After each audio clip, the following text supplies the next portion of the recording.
הנה, גם ליידי. יאללה, ליידי, כמה? זה חביב.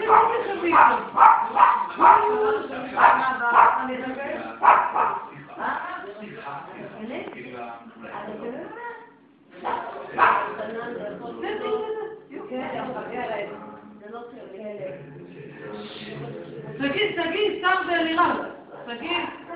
תגיד, שר זה לירז, אתה מתחיל.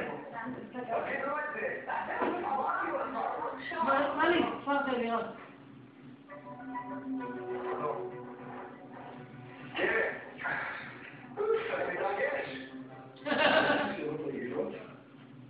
יש לי נקודות, מה זאת אומרת? מה שאתה רוצה?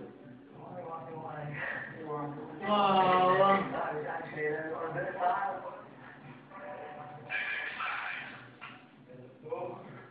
ערב טוב ללירז. ערב טוב סער. כאן סער שנפן, אני מארח את לירז שדה, ברדיו האח הגדול.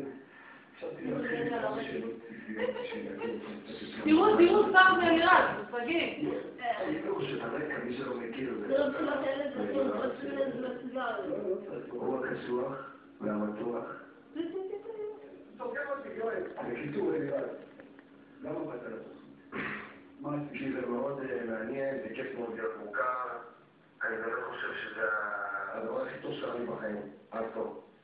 אני במקרה יצא לי לראות את התעודת זהות שלי. ואתה זוכר מה אני קשה? ששאלו אותך? מעניין אותך? לא יודע, אבל לא שמעתי דברים אחרים. אתה יודע, מה אמר? אנשים משנים דעות לפעמים, אתה יודע, משנים הרגשות. לא להתחייב.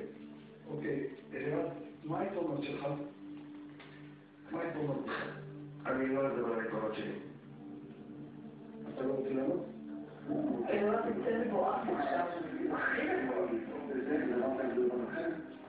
אני חושב שיש לי כוונות טובות בכל דבר שאני עושה. אוקיי.